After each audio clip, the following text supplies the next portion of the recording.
23 tahun. Dan itu beasiswa juga. Beasiswa juga. Alhamdulillah dia dapat beasiswa lagi. Dan sewaktu lulus SMA saya diterima 3 kampus. 4 satu swasta. Saya tahu cita-citanya menerima kamu mana aja? Politeknik Negeri Bali, Politeknik Negeri Bali, UIN Banten, sama UPI. Satu lagi. Hai, welcome to Big Deal. Big Deal. Big Deal.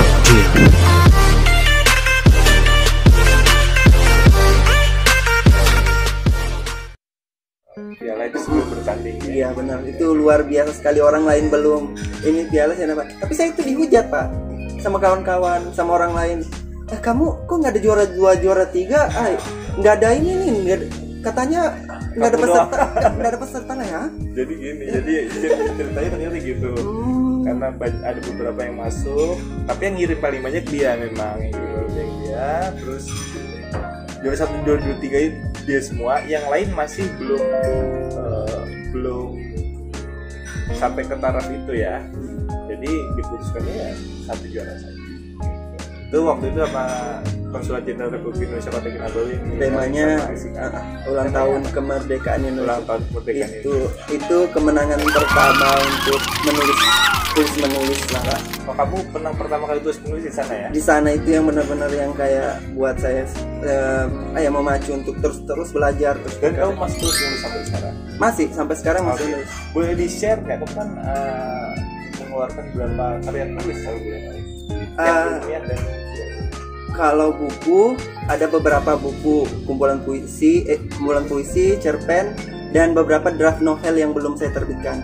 Untuk sastra, khusus sastra itu belum, ada 3 novel yang saya tulis tapi saya belum 3 novel belum saya terbitkan. Masih saya mau belajar lagi, menggali lagi apa kesalahannya, apa yang harus saya perbaiki dari novel. Ini kalau ada penerbit denger gini terus gak diterbitin, wah keterlaluan. Itu pengalamannya luar biasa sekali. Itu saya tulis cerita saya, satu novel itu yang memang kisah saya gitu. Di sana bagaimana itu saya tulis itu, tapi memang saya harus perbaiki lagi, saya harus banyak belajar lagi untuk itu. Terus kalau yang ini itu udah berapa banyak? Kalau itu udah beberapa Pak, saya lupa, tapi kurang 4 begitu untuk yang solo kalau nggak salah, puisi, kumpulan cerpen dan lain-lain. Dan saya menjadi salah satu anak TKI yang pertama menerbit buku Pak. Di situ ya. 2000 pas pulang generasi 2015 kalau tidak salah, itu pertama kali saya tidak mengatakan saya yang terbaik, tapi saya mengatakan saya yang pertama untuk mendobrak gitu. Dulu tuh bahkan guru saja tuh jarang ada menulis, tapi saya itu pengen gitu. Pokoknya saya kalau punya mimpi itu saya nggak mau nanggung.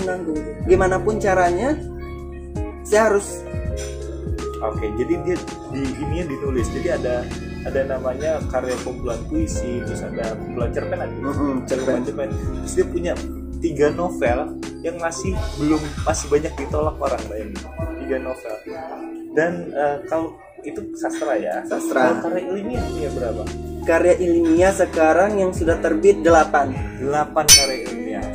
2 artikel jurnal, 6 artikel proceeding, dan sekarang masih sedang proses terbit 1 jurnal, 3 jurnal lagi masih direview oleh reviewer jurnal nasional.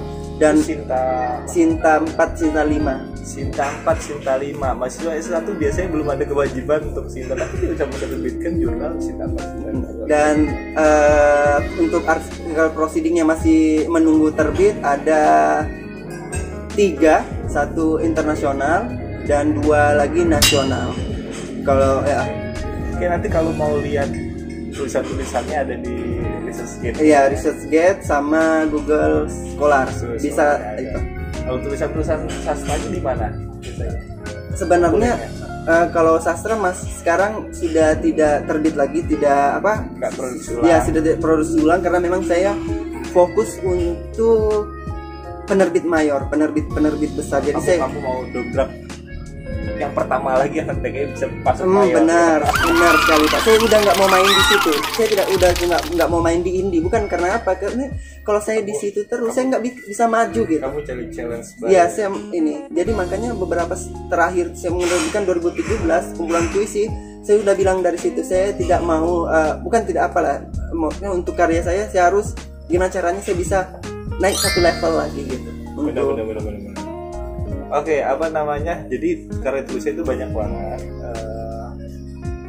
Kalau misalnya dulu boleh tahu nih, yang ngajarin siapa sih? Kamu tulis kan kamu sendiri bilang tadi ada guru matematika atau apa, terus yang ngajarin siapa? Kalau secara teknisnya yang mengajar sebenarnya pengalaman Pak. Maksudnya artinya untuk teknisnya sendiri itu saya nggak belajar sama siapa-siapa. Maksudnya saya belajar di banyak sudut pandang gitu. Apa yang dari pengalaman saya juga gitu. Kalau untuk yang memotivasi saya itu untuk menulis pertama kalinya, yang mungkin membantu, mungkin bisa kasih semangat untuk menulisnya, itu ada 2 orang guru. Itu Pak Haris Cempaka waktu itu. Saya masih ingat sekali tulisannya kan awal-awal tuh jelek tapi guru itu tidak tidak pernah mengatakan jelek gitu Pak. Ya. Seangkatan saya. Nah, benar. Tidak pernah mengatakan jelek tulisan saya itu, tapi selalu bagus. Kayaknya bagus, lanjutkan ya. Pokoknya selalu membuat saya itu mau belajar dan terus berusaha gitu. Itu Pak Haris, itu saya ingat betul. Saya untuk tulisan-tulisan saya, kalau nanti saya mungkin menjadi seorang yang besar, saya mungkin tidak akan pernah lupa Pak Haris Cempaka, karena beliau sejelek apapun tulisannya tidak pernah menghujat, selalu bilang bagus, pokoknya bisa kamu ini, belajar terus ya, perjalanan masih panjang. Kedua itu Ibu Dia Rachmawati Tohari, beliau lah yang kritik. Kalau itu yang motivasi, kalau Ibu Dia kritik. Tapi ya. Dan kritik ini kalau saya ada tulisan meskipun beliau nggak baca sampai habis, nah itu yang memotivasi saya, yang membuat saya termacu. Suatu hari nanti beliau harus baca karya saya sampai habis, selesai. Baca karya saya sampai selesai. Ya, ada Pak Haris. Tapi kritiknya yang membangun, maksudnya ini kurang ini, dan ya itu 2 orang yang beliau yang saya rasa dari kepenulisan, dan selebihnya saya belajar sih otodidak. Proses, karena menulis itu proses. Dan alhamdulillah sekarang ibaratnya di UPI kan, tentang bahasa Indonesia juga, dan kamu banyak belajar di sana ya. Untuk SMA-nya akhirnya lulus kan, akhirnya kamu ikut beasiswa, seleksi dan kamu lulus, dan kamu berangkat atau gimana? Iya, ikut, yang saya ikut beasiswa lulus. Kelulusan itu saya menolak sebenarnya Pak. Ya, awalnya saya menolak karena sebenarnya saya bilang lagi gitu, siapa yang ganti posisi saya kalau saya pergi gitu. Tapi guru ini selalu ini, saya ingat Bu Dia itu datang ke rumah saya bilang gini, satu juga alasan saya udah tua gitu, umur 20 tahun gitu, mau sekolah SMA itu di mana mau cari gitu. 20 tahun mau sekolah SMA, ngapain juga kan? Ngapain juga gitu. 20 tahun ya. Tapi itu Bu Dia datang dan dia bilang beliau bilang begini, tidak ada satu sekolah pun yang mau menolak orang yang mau belajar. Ibu lihat kamu tuh punya potensi, kamu punya sesuatu gitu. Kalau kamu pulang, Ibu percaya kamu bisa menjadi sesuatu gitu. Ya memang kamu akan meninggalkan ini, tapi kalau kamu tidak keluar, kamu akan berada di sini terus sampai bila-bila. Sampai kapan? Sampai kapanpun. Sampai kapanpun. Bila-bila, oke. Sampai kapanpun kamu akan terus di ladang gitu. Kamu tidak mau lihat dunia luar, kamu tidak mau. Oke, dari situlah saya pikir lagi. Pada suatu malam saya bilanglah sama orang tua, minta pandangan gitu. Gimana gitu? Apakah saya ambil ataupun saya lanjut kerja gitu? Kata orang tua begini, sudah kamu sudah bisa dibilang dari kecil sudah saatnya kamu ambil keputusan sendiri. Sejak kecil sampai sekarang kamu tuh mengabdikan diri kamu sama orang tua gitu. nggak pernah pun sedikit pun kamu merasakan hidup ini untuk kamu aja gitu, untuk adik-adik kamu, untuk keluarga kamu. Itu kamu dari kecil udah itu saatnya, udahlah kamu keluar, saatnya untuk dirimu gitu. Kamu putuskan sendiri. Nah, dari situlah saya pikir-pikir lagi, saya pikir-pikir gimana ya. Pokoknya saya pikir-pikir lagi, akhirnya dapat kata putus gitu. Oke, tapi saya kasih syarat Lagi. tapi syarat ke diri saya. Enggak, ini syaratnya ke Mas Suganda, sekarang dulu syaratnya karena ngikutin nemenin adik, sekarang syarat ke diri kamu sendiri. Syaratnya saya nggak boleh minta uang sama orang tua selama di SMA. Oke, itu syaratnya. Karena kamu meninggalkan orang tua, kamu nggak mau jadi beban baru. Enggak, beban baru. Pokoknya saya harus gimana caranya saya nggak minta uang selama di sana. Dan setelah saya katakan berikan keputusan kepada guru-guru, saya ikut. Tapi ada masalah-masalah lain, misalnya keuangan dan lain-lain, itu saya juga pikir. Nah, kebetulan yang balik lagi ke yang tabungan tadi, kebetulan masih ada sedikit, dan meskipun tidak mencukupi untuk kehidupan di sana, dan orang tua nggak punya uang. Orang tua bilang begini, kamu bisa pergi tapi ibu nggak bisa bantu banyak, orang tua nggak ada uang nih gitu untuk ini. Tapi saya langsung bilang, nggak apa-apa, ini beasiswa saya. Padahal saya nggak tahu ini beasiswanya gimana. Dari situ karena memang nggak punya modal, kan harus untuk kehidupan saya jual motor saya, Pak. Satu-satunya untuk sumber keuangan saya jual motor saya yang kisahnya saya belum pernah dengar ini. Baru. Saya jual motor saya yang saya pakai Pibelo itu terjual 1.500. Terjual 5 juta. Terjual 1 hari sebelum saya berangkat. Kamu jual 1 hari sebelum berangkat. Jadi kalau itu nggak kejual, kamu nggak tahu mau gimana ya? Iya benar, Pak. Saya kalau nggak jual motor itu saya nggak mungkin bisa ada di sini. Karena orang tua nggak bisa. Karena saya paham keuangan orang tua. Saudara banyak, pengeluaran banyak, dan harus saya harus pergi ini segala macam. Dan uang yang di tabungan saya pakai mengurus keluar sana kemari. Untuk yang tabungan itu untuk biaya tiket dan lain-lain, dan itu sumber kehidupan saya ketika di SMA nanti, dan itu nggak ada sumber lain, nggak ada dari mana-mana lagi. Oke. Ini mungkin kalau misalnya memotivasi yang hal-hal baiknya udah saya dengar ya. Tapi saya banyak dengar siswa-siswa lain yang ke Indonesia dan dia goyah. Jadi dia populer di Indonesia semangat, tapi di perjalanan itu dia makin banyak sekali. Boleh nggak saya tanya, apakah kamu pernah nyesel ke Indonesia? Permata Insani, terus ke Bukti, aduh nyesel nih. Terus gimana kira-kira biar kamu mengatasi nyesel itu? Karena banyak orang-orang yang nyesel dan dia menyerah. Mungkin bisa jadi motivasi buat adik-adik lain. Sejujurnya saya tidak pernah menyesal sama sekali, Bang. Sama sekali saya tidak pernah menyesal. Saya malahan bersyukur gitu. Satu-satunya sekolah yang mau menerima saya masih siswa 20 tahun untuk sekolah di formal gitu, yang mungkin menjejaskan reputasi mereka, Permata Insani Islamic School.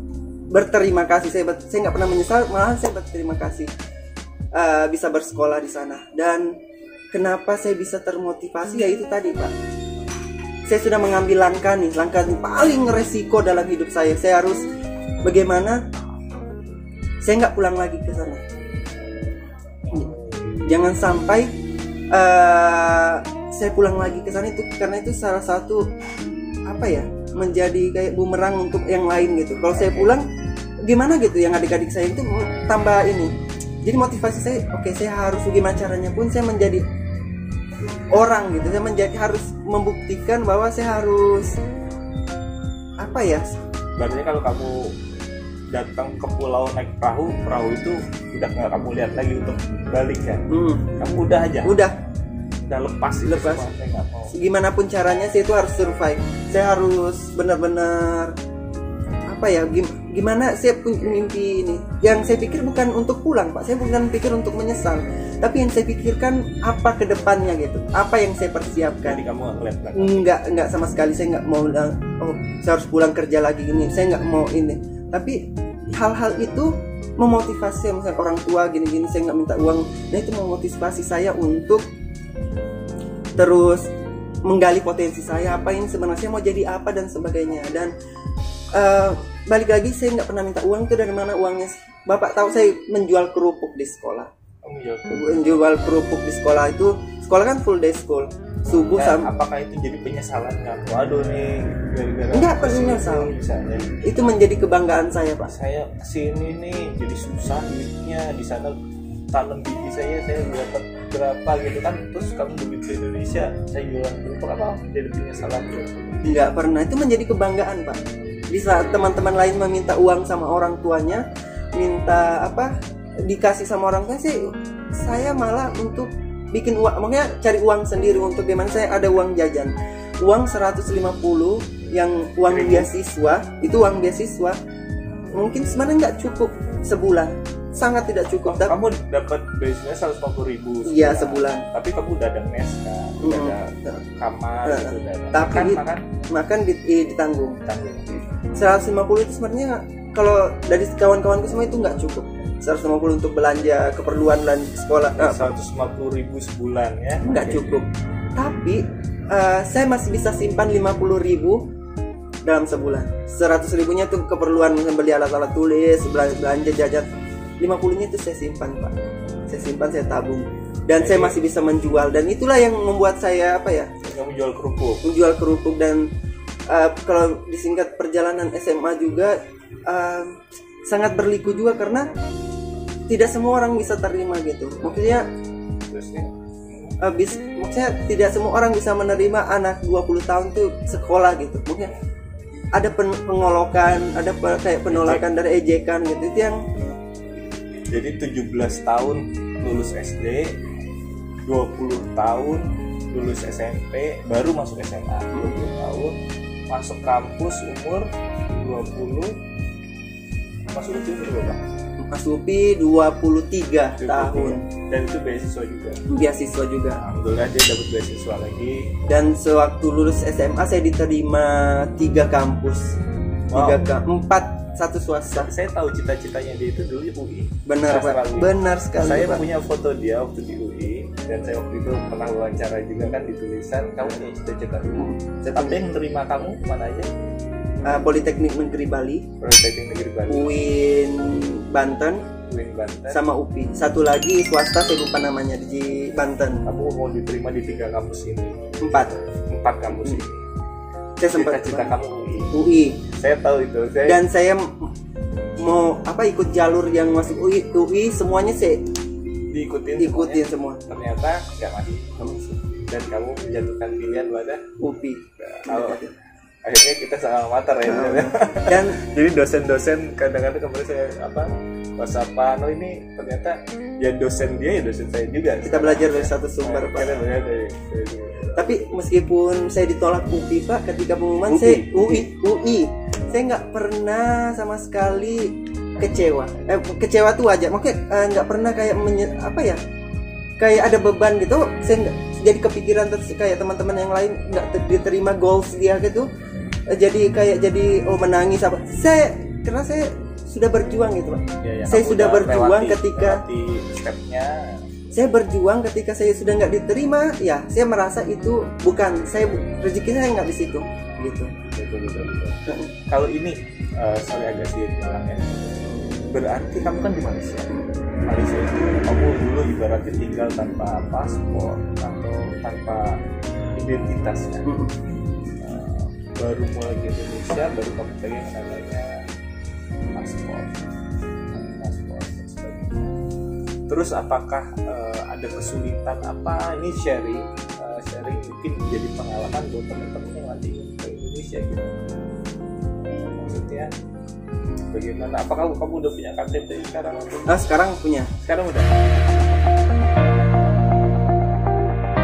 Apresiasi sebesar-besarnya kepada guru Indonesia semuanya. Tapi ada satu guru yang saya rasa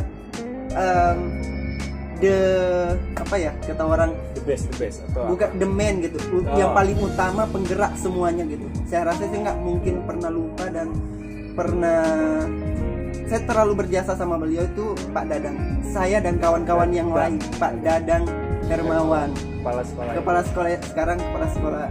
Kenapa kamu? Karena salah satu tanpa beliau, saya baru tahu, tanpa beliau bernegosiasi atau ini, saya mungkin tidak akan pernah sekolah di SMA Permata Insani dengan Pak Didi.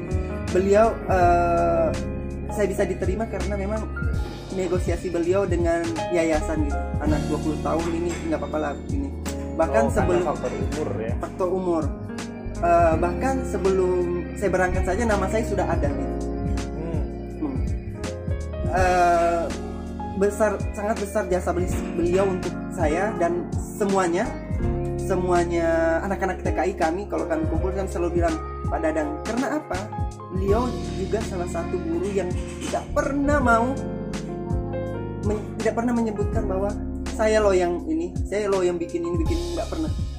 Beliau benar-benar dari hati, Pak, dari benar-benar hati untuk membangun pendidikan anak TKI gitu. Tidak pernah sama sekali, oh saya ini yang bikin ini, saya tidak pernah sama sekali. Beliau itu yang membuat kami sangat berjasa, dan ketika kami menjadi sesuatu, menjadi apa, nama beliau kami akan selalu ingat gitu.